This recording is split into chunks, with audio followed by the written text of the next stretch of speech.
So, in the whole weight management, weight loss process, metabolic disease, there's always this question about muscles and what happens to muscles as we are losing weight, as we're becoming more metabolically healthy, and in particular, when it comes to fasting, what goes on with muscles, and do we lose muscle mass, and is that a thing? Should we be worried about it?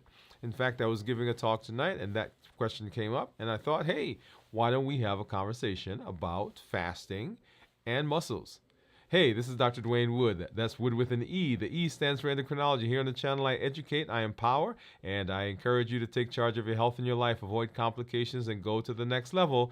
And in this year, new year, new you. I'm talking to adults with type 2 diabetes who want to put their diabetes in remission, get off of medication, get metabolically healthy, and who want to reverse their diabetes. That's right, reverse their diabetes. If you're new, go ahead and put new in the comments because I'd love to welcome you with a hand clap and some music and let you know that we are happy that you're here. And if you have questions, go ahead and put those in the comments as we talk throughout the episode of the show tonight. You know how we do, right? We've got some things that we're going to take a look at. Right over here, I've got my glucose meters, I've got my keto mojo and my contour. And then, of course, right below me, you'll see that is my Dexcom clarity report that we'll take a look at in just a minute. And so we can see what's been going on with my blood sugars. And I am right now, I think you saw the thumbnail that says 24 hours, but it's actually 26 and a half hours now that I have been fasting. So we're going to see what my blood sugars are. We're going to see what my ketones are. So if you think you know what my ketones are going to be, go ahead and drop those in the comments and give me your suggestion. We'll say hi here in just a minute. If you've not done so, make sure you go ahead and watch our episodes from Dwain Woode MD Live, which aired this past Monday. And actually is going to be showing again, is going to be recast tomorrow morning. But we are in the process of talking about the COPE model, COPE, COPE. That stands for clarify, observe, pause, process, and pick, and then execute. And this past episode, this past show, we did the final component of the COPE model. We're going to come back and talk about some other details associated with it, but you want to go back and you want to watch that. Also on the YouTube channel, I created a playlist that has the COPE model, all the shows that we've done so far in the COPE model. And also remember, the COPE model is our method of dealing with those food triggers. Remember the food triggers that we have: habits, emotions, access, and taste. So how do we get over that? And that is given by this tool that we're just learning, the COPE model. And so I've created on the YouTube channel, I've created a playlist that is called How to Deal with Emotional Eating. Let's go ahead and pop that back over here. How to Deal with Emotional Eating. And it has all of the heat, the episodes for heat. Should all of them be there. And then, of course, all the episodes for the COPE. All right. So make sure that you get out there and you watch those, because that is just a way of putting all of those together. It's a great resource to get into. All right, so let's go ahead and let's take a look at, we'll say hello to, I think I do see some of our community members out there. And let's see, let's pop this one. There we go. And so I see Steve. Steve is saying hello. Actually, let me change that. I want to do a different one. How about this one? Yeah, there we go. So Steve is saying hello. Pamela is saying hello to everybody. Hello, Steve. Hello, Pam. Hi. And Steve is saying that he thinks that my ketones are going to be 0.6. 0.6. So a little over, so 28 hours or so of fasting. So we'll take a look, see what that is here in just a minute. But before we do that, let's go ahead and let's do a check-in. Let's do a check-in. You know how we do when we do our check-in. And I like to, before we do the check-in, give a little bit of backdrop, give a little background. So one of the most complicated things that we talk about is diabetes. It actually is a complicated thing, but it's a simple thing. Diabetes is a devastating disease. There are currently over 500 million people on the planet that have diabetes. Here in the United States, over 37 million people. If you combine diabetes with prediabetes, there are over 1 billion people on the planet right now that are living with either prediabetes or diabetes. It is epidemic. It's pandemic in its scale and in its size. And what's so devastating is there are so many associated issues that come with diabetes, like high blood pressure, high cholesterol, polycystic ovarian syndrome. There is metabolic syndrome. And all of those are precursors or spectrum along the spectrum of diabetes. And diabetes is the prototypic metabolic disease. What does that mean? That means that if we can find a way to treat diabetes, then those same mechanisms can potentially treat the other diseases. Right? So that's what we're talking about. Remember, I said we're talking to adults with type 2 diabetes, but just because you don't have diabetes doesn't mean that this doesn't work for you. In fact, see there across the bottom of the screen. So all of those diseases and more will respond to the things that we do for diabetes. And so in this space, we've been talking about how do we reverse diabetes? How do we get you off of medication? How do we set you up to be metabolically healthy? That's our goal. And one of the tools that we've been using is this tool of fasting. We've learned several, and you'll see those there across the bottom as well. And one of the most powerful tools that we have is the tool of fasting. Why is it so powerful? Because fasting hits all of the pillars of reversing diabetes. Fasting hits all of them. So remember, the pillars are decreasing insulin, suppressing the appetite, and reducing sugar. And when we fast, we get all of those. So as we are moving into the space of becoming more healthy, more metabolically healthy, we're using fasting as one of those. And so how do we fast successfully? That's what we do when we talk about our fasting shows. When I do a check-in, that's the space that I'm in. And so want to set us up for success as we are harnessing the power of this tool. So that's the backdrop. That's where we are. That's where we're heading. That's why we're doing what we're doing. And so in the process of fasting, I want you always to think about doing a check-in. In fact, if you are doing anything at all where you are working to try to improve, whether it's your health, your finances, and so forth, you always want to do a check-in to see, okay, how are things going? Are they working like I expect? Do I need to make a pivot? Do I need to make a shift? Do I need to bring some more resources to bear? All of that comes in as you're doing your check-in. And then the check-in is a way for you to celebrate also. Celebrate those mile markers that may be coming up so that you're not waiting until down the road to celebrate, but as you are hitting them, as you are getting to them, as you are seeing those mile markers being ticked off, those mileposts being ticked off, you can celebrate the progress that you're making. And so when we talk about checking in this space, there are three things that I always want to make sure that I'm looking at. That's how I'm doing physically, mentally, and emotionally. These are the places where people find that they have the most challenges. Because fasting is not just a abstinence from food. It's not just a physical thing.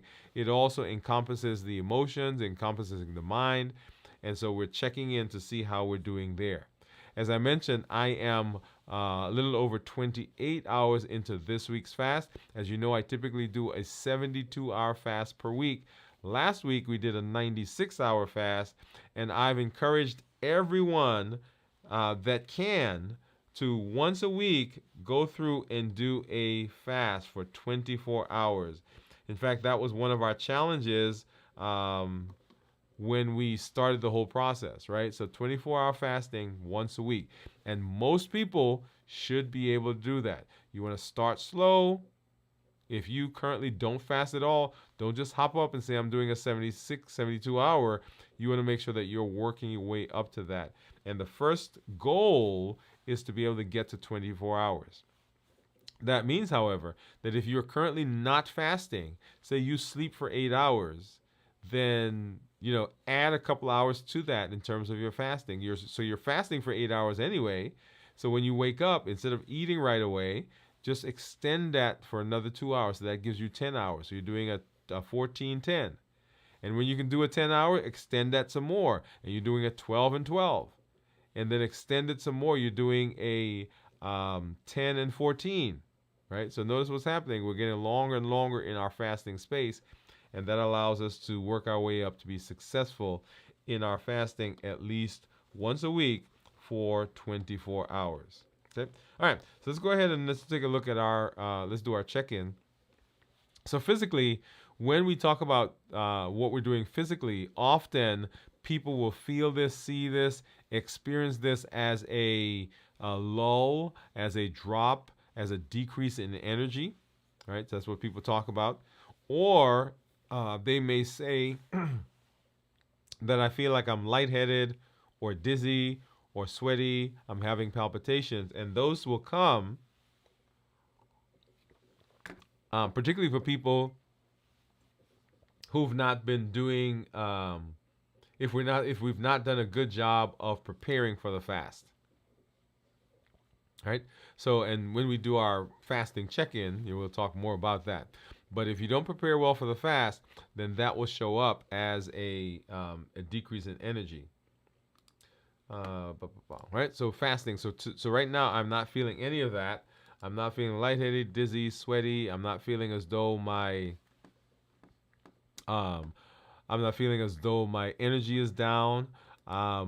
One of the things that we will sometimes feel if we are not hydrated is the palpitations. So remember, palpitations can occur if you're not hydrated, then your blood level, the volume goes down. And if my body is still trying to get the same nutrients, get the same amount of oxygen to the same places, in order for that to get there, the body has to speed up the heart rate. So the heart rate goes faster. So we're moving the blood faster because the volume is lower. So sometimes if you're dehydrated, then you can feel that as palpitations as well. Okay. So that's how I'm feeling physically. Mentally, I'm feeling clear. I'm feeling sharp. I'm not feeling dull as though I'm walking through a bubble or hazy or cloudy, any of those words. That also sometimes will go with if I've not done a good job of my rest. If I'm not resting well, I'm not sleeping well, that will show up in the energy. It won't show up physically, but it also takes a toll on my mentation, right? But right now I'm feeling good. Had a fun time tonight talking with a group of folks, and that was a fun conversation. If you're out there, thank you for having me with you. We had a great time sharing and talking and learning together. So mentally feeling good, and then of course emotionally, and I'm feeling excited.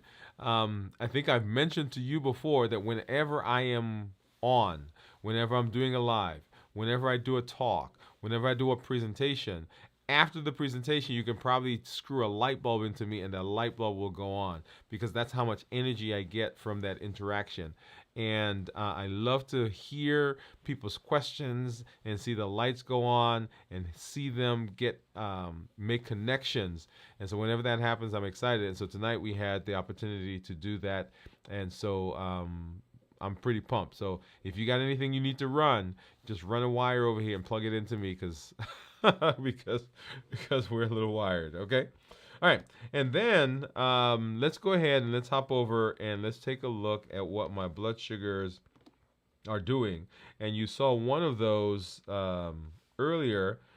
Let's go ahead and pop this back up. And this is my my Libre, my Freestyle Libre. I think this is actually a Libre Plus. But you'll see there that my blood sugar is 82. And so for most of today, my blood sugar, at least the last 12 hours, has been below 150. I changed my targets to be 70 to 150 because I don't want my blood sugars getting above 150 without me knowing. So I've changed that. So on your machine, when you first get it, it's probably set to 70 to 180, which is the default for most of them, but I've adjusted mine. The other reason for that is when I look at my graph, it will tell me that I'm in target whatever number of times or whatever percentage. Well, if I'm 179 on average, then I'm still in target according to that range. Well, 179 is not the number I want. As a matter of fact, I tell people they should shoot for about 120, right? Between 100 and 120. So for me, I want my range to be tighter so that I'm alerted more frequently or often when my blood sugar is climbing. And that is a behavioral thing. Okay? It's something to remind me or to point me in the direction of saying, okay, now you have to be more careful, or that thing that you're about to eat has the potential to raise your blood sugar. So it's just something that helps keep me. One of the things that I've talked about in the past is this idea of guardrails, right? So this is one of my guardrails. It helps to keep me on track. So that's what my blood sugars are according to my Libre.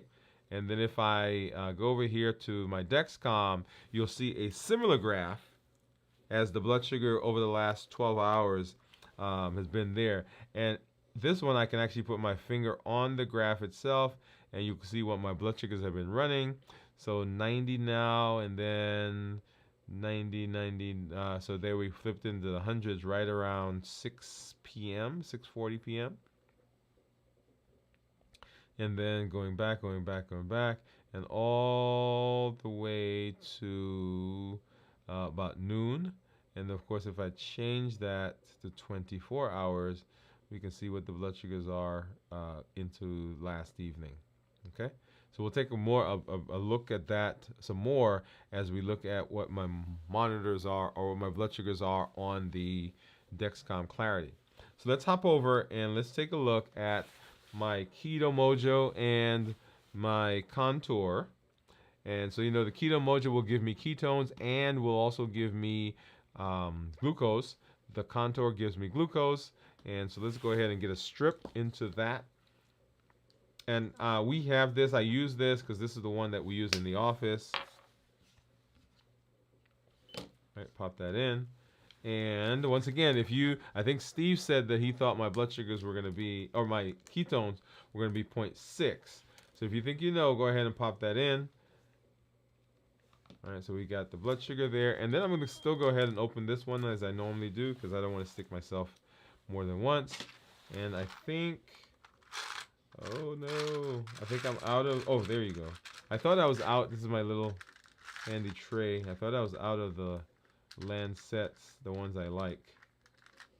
They're not the least painful ones, but they are the ones that give me a consistent blood sugar or consistent drop of blood. And so these are, you just kind of screw off the top right there, and then you'll see there should be there's a needle right at the end, right?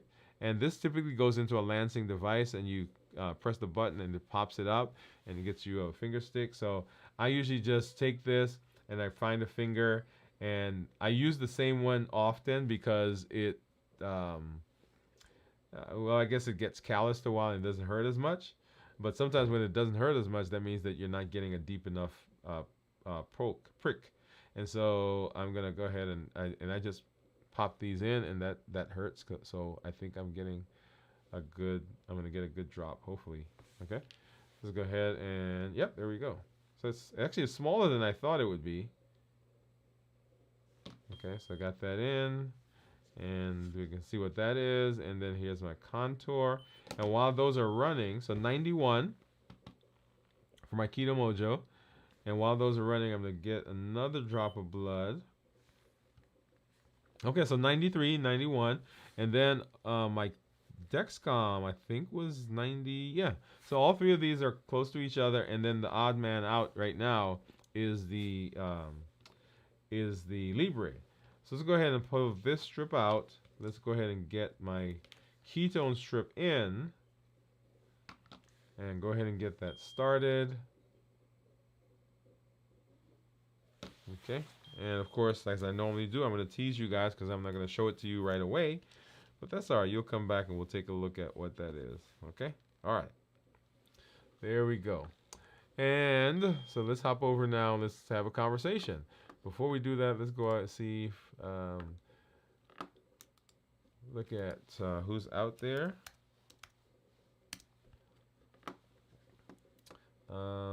There we are. Okay. All right, so let's go ahead. I'm gonna pop that up so we can say hello to some. I think I see someone else that just popped in. So of course we said hello to Steve. We said hello to Pamela. Steve said I finished a 32-hour fast at 6 tonight. I'm assuming. I'm trying to increase my fasting length.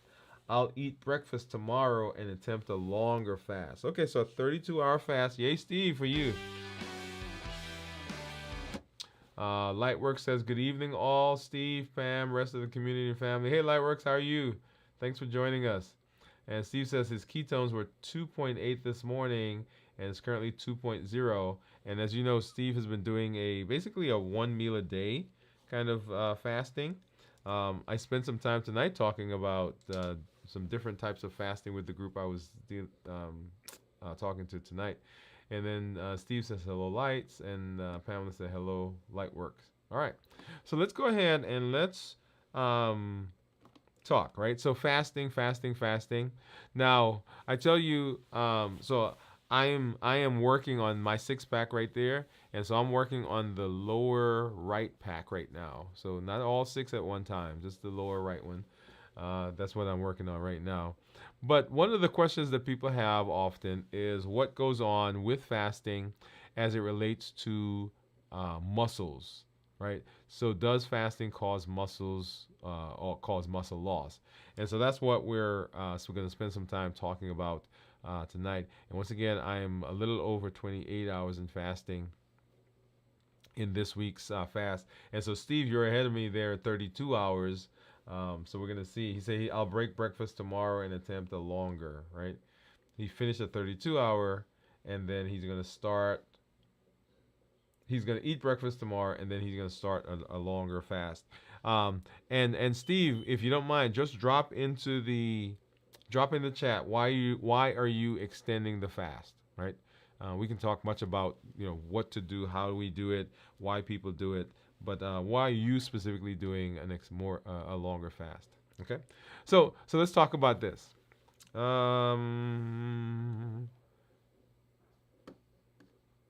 So the body. So during fasting, what's going on? So during fasting, the body shifts its fuel sources. So remember, in fasting, what we're doing is we're cutting back on, or we're stopping the introduction of calories, right? In this case, we've been doing no calories in our food, which is why our hydration liquids are water, unsweetened tea, artificially sweetened tea, right? Because we're not doing any calories. And so during that process, the body switches from glucose to fat as its primary source. So that's what's going on. And so that's where we start to, and you heard me asking about ketones. So that's where we start to see this, have this idea of ketones, right? Because we want the ketones to be a certain thing. We'll talk about that here in a minute. So the body becomes protein sparing during that process. So what it's doing is it's burning fat. And so as we're burning fat in fasting, the body becomes protein sparing, and this helps to protect the muscle mass that you have. One of the points I made earlier tonight was that as we're losing weight, we are going to lose some muscle, depending on how much weight we're losing. But the ratio of fat to protein, that is muscle, that we lose is much larger. Okay, so during this process, during fasting, we switch from glucose to fat. And then the body becomes muscle sparing or protein sparing, and that helps to preserve the muscle. And then the other thing, the big thing that happens is that the human growth hormone levels go up.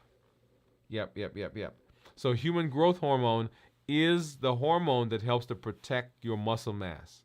So during fasting, it goes up, and this supports the preservation of muscles. In fact, there are people who do what are called fasting workouts. Fasting workouts. That is a workout that they do while they're fasting, because when you fast, the human growth hormone goes up, and that helps them to bulk up much quicker, and it's a much more solid um, muscle gain, if you will. All right. So during fasting, those are the things that are going on. Their body's shifting fuel sources and doing other things. And so let's talk specifically about human growth hormone. So fasting stimulates the increase of human growth hormone. And human growth hormone, as I just said, plays a critical role in maintaining muscle mass, and it also promotes fat metabolism. So not only am I getting better muscle mass or muscle mass maintenance, but I'm also promoting during the fasting the burning, the breaking down of fat, because human growth hormone also stimulates that. Okay? And so the higher levels of human growth hormone help to protect the lean muscle mass during fasting periods. So when you are fasting, then your lean muscle mass is preserved, right? It helps protect it. Now, we'll talk about, some things you can do that will help to enhance it. But even in this stage, just the fasting itself can do that. And the reason for that, let me back up and let's make a comment there. So when you're fasting, and I was explaining this, I think I did it on one of my shows, one of the episodes that we did. When you're fasting, you're not putting any calories in. So no calories mean you're also not putting any carbs in. So we're not getting those spikes in insulin as a result of the spikes in blood sugar. When you cut back on calories, when we're calorie restricting, what happens is we're still eating, but at a lower amount of calories. And so the body is still responding to spikes in blood sugar by raising or lowering the insulin. And when we raise or lower insulin, that causes the body to decrease its metabolism, because it says, hey, I am still supposed to be getting calories, but I'm not getting as many calories as I want, so I'm going to decrease the metabolism. And that is a direct result of the spikes that we get in sugar and insulin, because the body's still expecting it. But when we do not eat, when we are fasting, there is no spike in blood sugar, there is no spike in insulin, and so as a result, the body does not switch its metabolic rate. It doesn't decrease it. It actually enhances it, because it say, I've got to go find food, I've got to go find energy, right? And so that's one of the reasons why we don't get the muscle loss that we will see when we are calorie restricting. And then the other thing that happens, autophagy helps with muscle repair. Autophagy, if you remember, is that process. It's the cellular cleanup process that goes out and finds broken, damaged, unused, misshapen cells that aren't working, and it takes them, it recycles them, and then brings them back into the system as new elements, new components. So the body's natural process for cellular repair happens during autophagy. And guess what it can repair? That's right, it can repair damaged muscles. And it helps muscles that are damaged during fasting. It promotes muscle recovery. Right? So when you're exercising, this is one of the reasons that sometimes people do fasting exercises, because when you are exercising, particularly if you're doing bodybuilding and you're bulking up, then what you're actually doing is you're tearing, right? You're tearing those muscles. And those muscles, the fibers are being broken, and then they rejoin, or they, I guess I shouldn't say rejoin. Then those muscles are built up again, and autophagy helps that process to go smoother and go more efficiently. And then fasting can promote muscle repair and regeneration through autophagy. So autophagy is that amazing process that goes on in the body. Okay? And then we have protein sparing effects of fasting. After about 24 to 48 hours, the body shifts to fat burning, shifts to fat burning and protein sparing. Remember, your liver stores about 100 grams of glycogen. And that glycogen that's there goes away right at about 24 hours. Right? It stores glycogen and it stores water. Of course, it stores, 3 times the water as it does glycogen. So if you're storing 100 grams of glycogen with 3 grams of water, that's 400 grams of weight that you can have in the liver that has to go away. And so anyways, for 24 to 48 hours, then the body's shifting to burning fat during that process. And it's sparing protein. All right, so muscle proteins are preserved while the fat is used for energy. And the body doesn't go to break down that muscle or those proteins until it has decreased the amount of energy that it has as it comes to fat. So the body prioritizes fat over muscle for energy. So carbohydrates, then fat, then protein. So in order for you to begin losing a lot of protein, you have to not have eaten for a while so that all your fat stores are depleted. And now the body says, hey, I don't have anything else from here, so let me go find some more things to burn for energy, and that would be protein. Okay? All right. And then exercise and fasting. So this is what I was talking about when we talk about the fasting workout. The fasting workout. So light resistance training during fasting supports muscle retention. Right? So when you do some resistance training, that enhances the muscles. And so what you can do for people who are concerned, if you're fasting, then go do some light workout, and that will help preserve the muscles. You want to make sure that you are doing strength training to prevent that muscle loss. So not just aerobic, because exercise stimulates the muscle protein synthesis even in the fasted state. And so because we have growth hormone, because we're protein sparing, because we're burning fat, if you look at somebody who is exercising and fasting, you'll see them to begin to have more definition. Right? So that's the beauty of the fasting exercise or fasting workout. So are there best times? Are there best times for exercise while fasting? So the optimal time to exercise during fasting is at the end of the feeding window, right? So if you've been fasting and you start eating, and just as you're about to end that feeding window, that eating period, then you fast. Then you do the workout. So timing workouts to align with the peak energy, right? Because you're eating. And the energy is right there. So energy is going up. And this goes back to when we do our review of fasting that we do on Fridays. We talk about the postprandial period, that first 6 hours. And what's going on in the postprandial period is the body is breaking down the food that you just ate. It's absorbing it. And so typically energy level is high because you just ate. The glucose levels are high because you just ate. And the insulin levels are high because you just ate. Okay? So timing it so that you work out during the time when you have the biggest burst of energy will help. And so light resistance, body weight exercises, walking during fasting, those are all effective ways of helping to preserve muscle mass while we're fasting. And of course, there's some nutritional strategies, right? Because we can't get away from the food that we eat, right? Food is medicine. You get a bigger bang in the kitchen than you do in the gym. So break your fast with high quality protein to support muscle recovery. So we don't want to do a lot of processed, highly refined carb foods because that doesn't set us up for success, right? You want to incorporate healthy fats, lean protein, nutrient-dense foods, and this is during your eating window.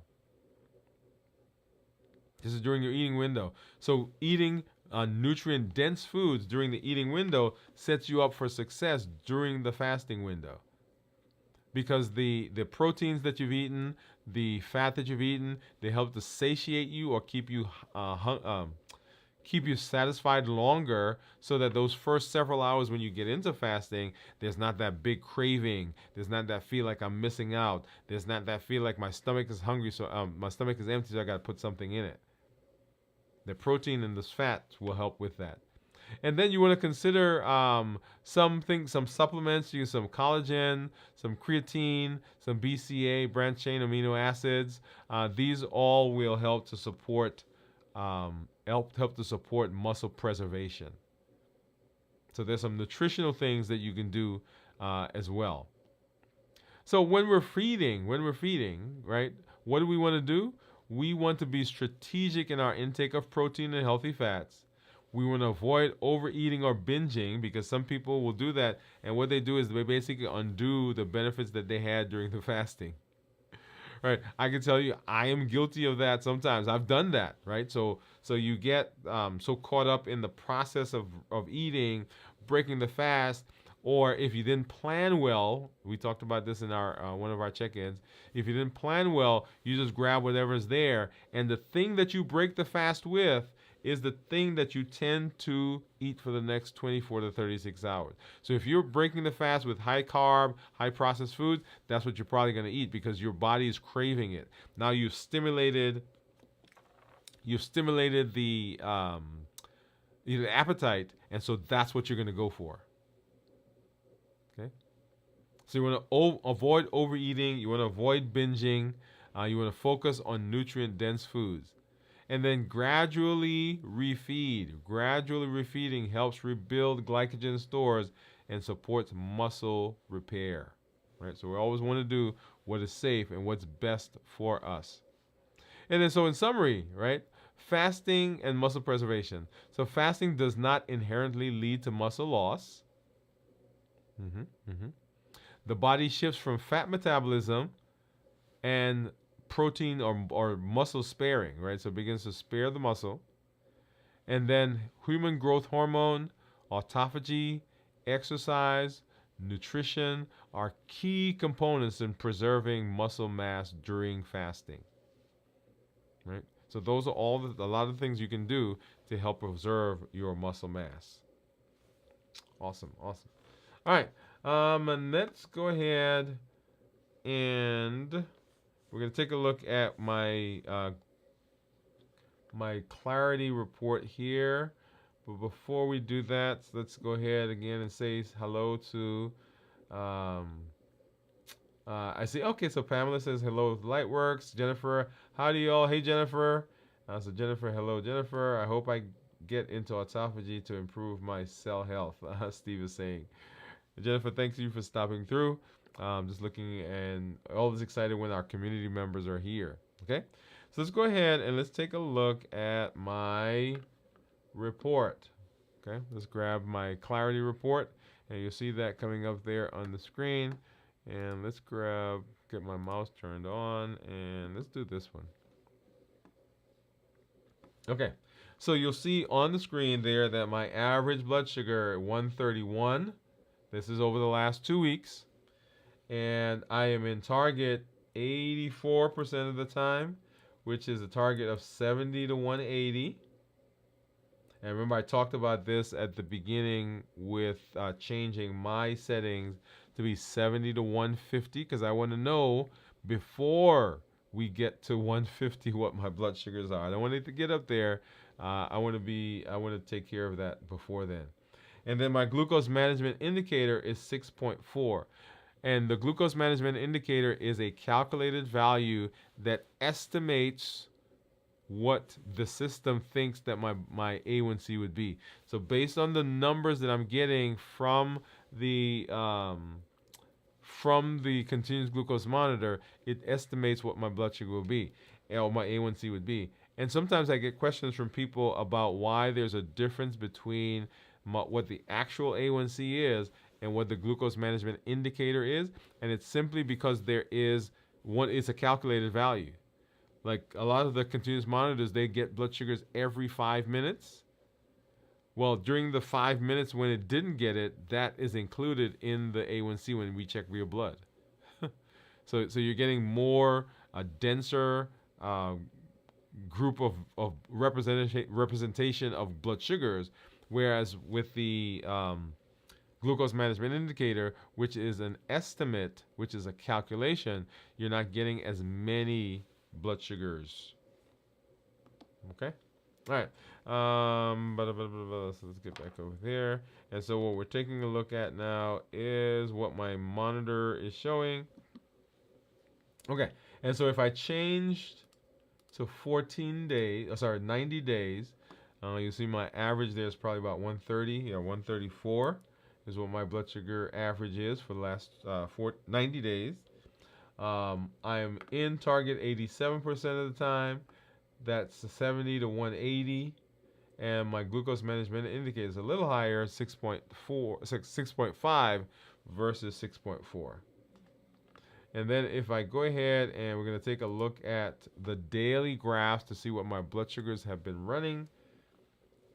Get that come up there in just a moment.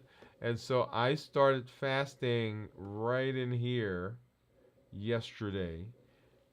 And you'll see, well, let's back up a little bit. Let's back up a little bit. We want to go to last week. Okay, so last week we did a 96 hours, actually a little bit more than 96. And you'll see this is the last day of my fast last week. And you see those blood sugars running in the 60s to 70s. And then as I started eating, you see that it started climbing and it got up to 190s, I think. Yeah, okay, here's a 201, right? And those were nuts and cheese, by the way.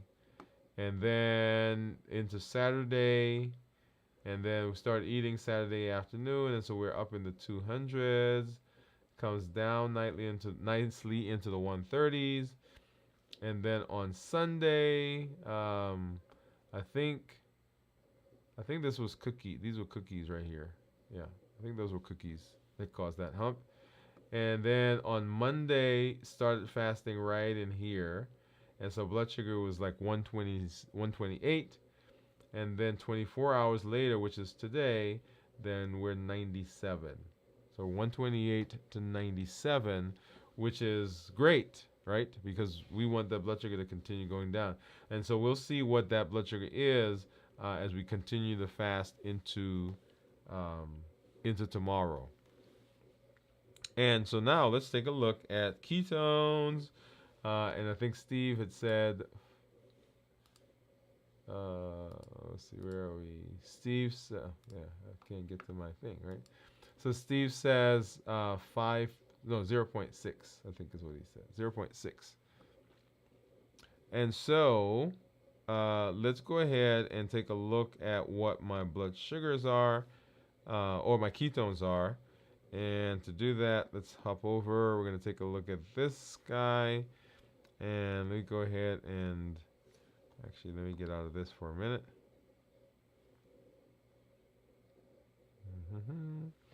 And so we're pulling up this is my Keto Mojo app. Let's get this one off the screen and go ahead and pop this over.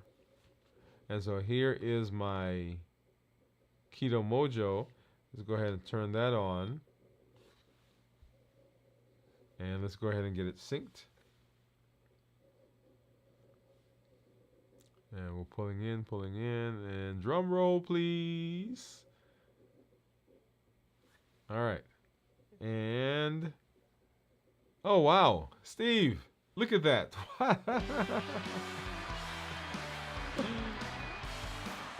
So my blood sugar was 91, and my ketones, just like Steve said, was 0.6. Very good, Steve. So what's your formula? What's your formula? So when we talk about ketones, let's take a look at this graph first. And so the turquoise line that you see there, that is blood sugar, that is ketone, and then the tan line, those are blood sugars. So as I started eating, my blood sugar went up, and my ketones went down. Because remember, when blood sugars spike, insulin has to come out. And when insulin comes out, then ketones can't be in the same space. So ketones and insulin can't be in the same space. So when one goes up, the other goes down. And so as I ate, my blood sugar went up, and insulin had to come out to kind of combat that or keep the numbers reasonable. And as a result, my ketones had to go down. So, and you'll see my ketones are zero point 0.6. So when we talk about ketones, we want ketones to be a 0.5 or higher. Let me go through that process. So ketones that are less than 0.5 are considered normal. 0.5 to 1.5 are considered nutritional ketosis, and then above 1.5 considered therapeutic ketosis. So if we're talking about ketogenic, being in ketosis, switching to fat and burning fat to create ketones, we're talking about ketones of 0.5 or higher. All right. So as you are talking and as you're seeing people who are on a ketogenic diet, that's where we want them to be. Now, there's benefit to having blood sugars in a lower range where we cut back on carbs and we're not eating as much and we're still kind of moving in the direction of burning calories, but we're not getting the benefit of ketones unless we're in ketosis, right? So 0.6 is what I am right now, yay. And let's see, let's go back and see what was I when we checked in last night. Yeah, so last night you'll see there, let's pull that up. My blood sugar was 109. That was right after we started fasting. And my ketones were 0.1. So there wasn't a whole lot of ketones in there. Okay. Right. So that was yesterday. And so now, let's see. Are you guys seeing that? Let's do that. There we go. So 109 for my blood sugar and 0.1 for ketones. Awesome. All right. And so as we are moving in this space, as we're talking about reversing diabetes, improving metabolic disease, blood pressure, cholesterol, fatty liver, polycystic ovarian syndrome, and on and on and on, obesity even. What we want to do is I want to let you know that you have the potential for charting your destiny. Whatever's happened in the past is gone, but you can make a change right now to set yourself up for metabolic success. It does not have to go like it's been going, because if you keep doing the same thing you've been doing, you're going to get the same result that you've been getting. And we want to make a change, right? New year, new you. New year, new us. And so the process of making that change is what sets us up for success. And you have unlimited ability to chart your destiny. Within your fingertips, within your grasp, are the things that you need to set that in motion. And we do that here on the channel with our Triple E formula for success. We educate, we empower, and we encourage. We educate, we empower, and we encourage. We educate with the shows that we do, like right now, with the blogs, with the podcast. All of that is with the intention of changing, switching, giving you a mindset switch, mindset change. And there was let me see if I can, let me go ahead and see if I pull this up really quickly. So education, right? So we educate, and all the things that we're doing, because we want to set you up for success. We want you to know that you can have a growth mindset, a growth mentality. It doesn't have to be like it's been. And so you can do that by education. Education is a huge component, and that's what I want to, if I can pull up here. There we go. And so education is a huge component. I want to read this here. Let's see, where are we?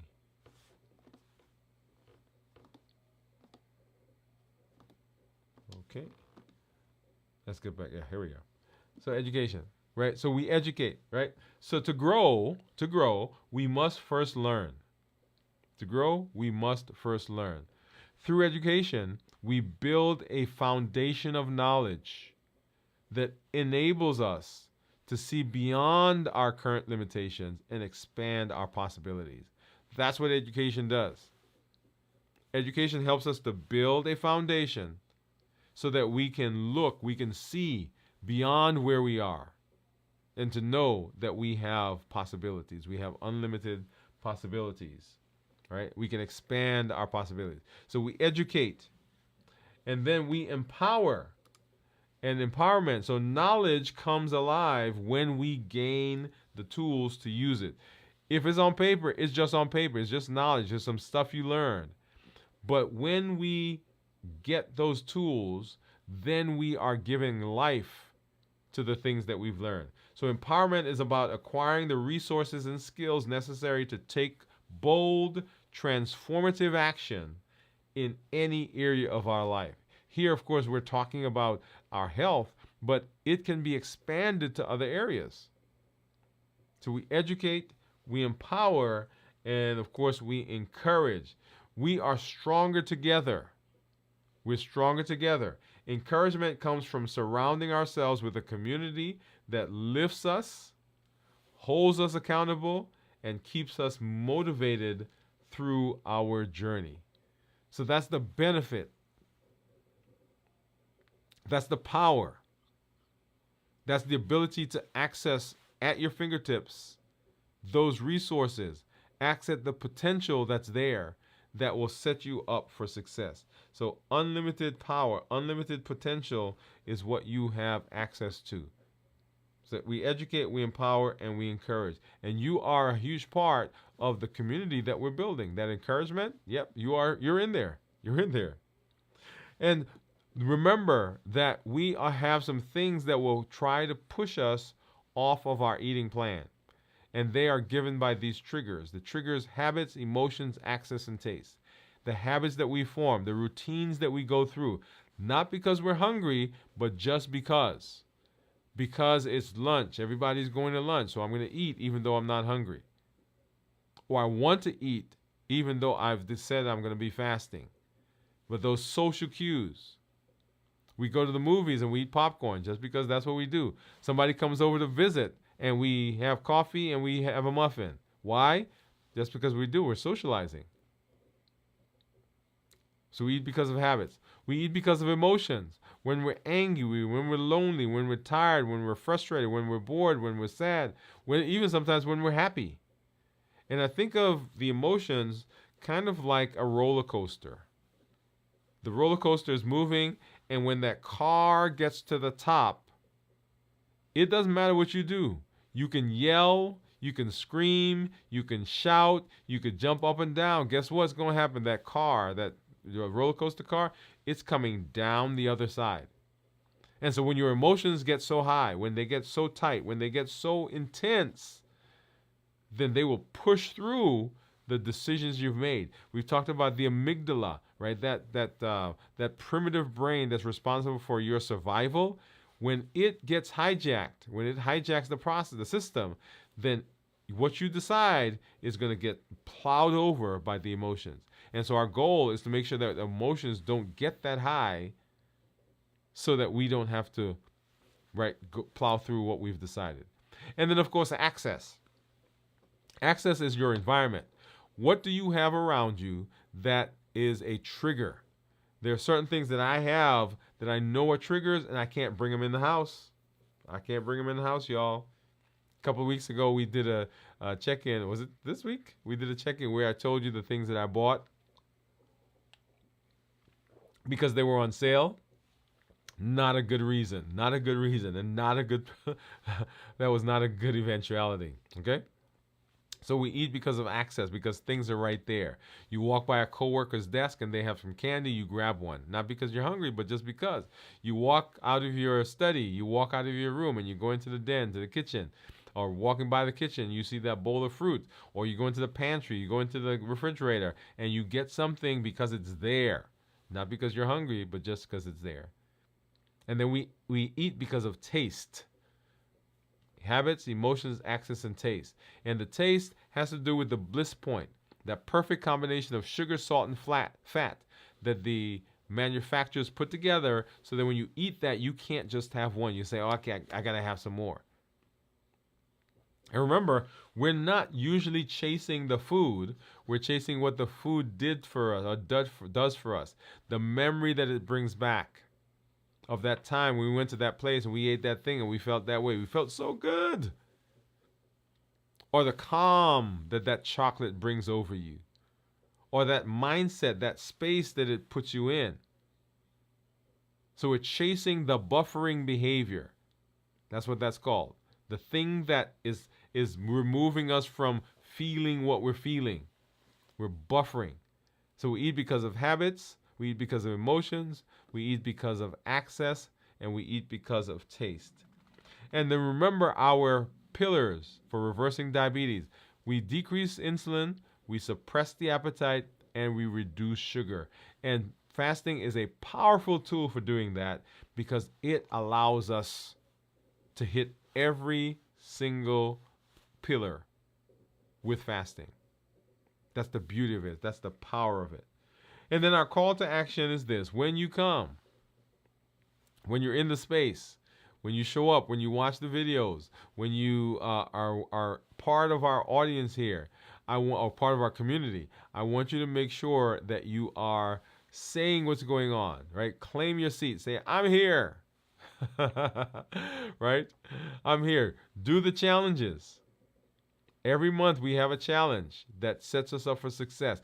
It allows us to practice, to go through the things that we are doing, the things that we're learning in the education piece, right? It is the active, it is the arm, it is the action arm. It's where the things that we learn get life. Don't just let those be things that are on the shelf. Don't just let them be things that you watched and, oh yeah, I watched that video. But go ahead and get in there, jump in and do the challenges. Every month we have a new one. And then when you come, say what's going on. Tell us the successes you've had. Tell us, like Steve is saying that he fasted. Tell us what's going on in your A1C. Are you off of certain medications?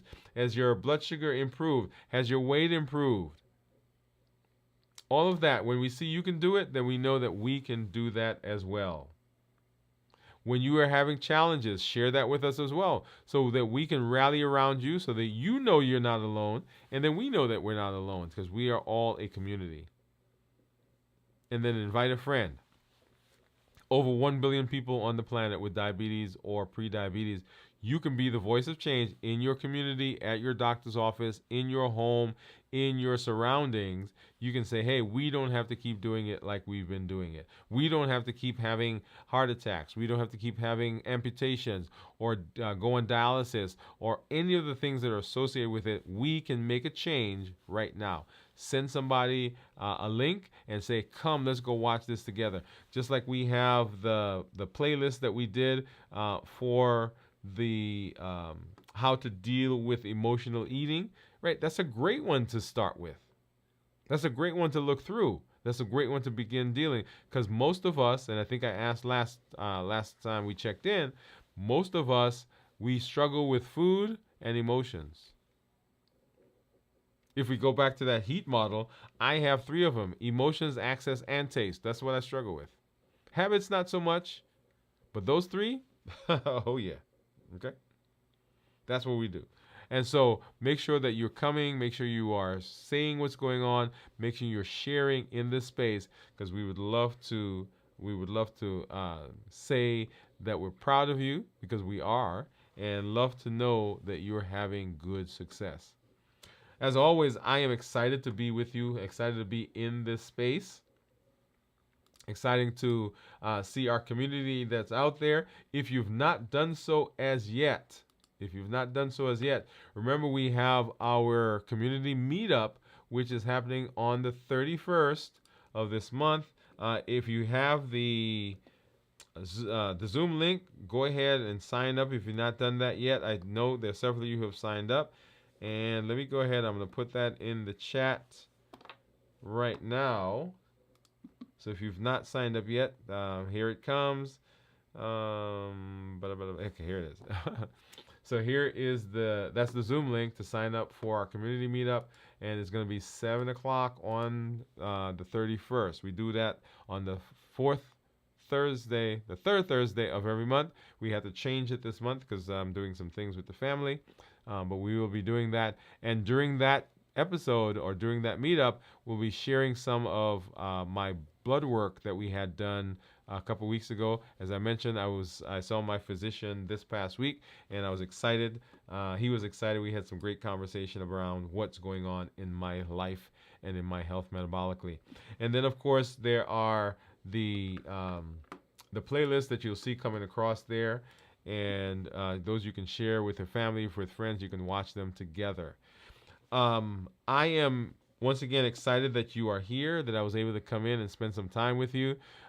We'll have a check-in tomorrow, and then our check-in for Friday is likely going to be a pre-recorded one because, like I said, I'm doing some things with the family. But Saturday at 9 p.m., we'll have video from the vault. And then on Sunday at 7 a.m. Central, we'll have This Week in Review. And then on Monday, we will also come back and we'll do Dwain Woode MD Live as we continue our New Year, New You series as we work on reversing our diabetes. As I always say, this is Dr. Dwain Woode. That's Wood with an E. The E stands for endocrinology. Here on the channel, I educate, I empower, and I encourage you to take charge of your health and your life, avoid complications, and go to the next level. And in this year, New You. Good night, everybody. We'll see you at our next show.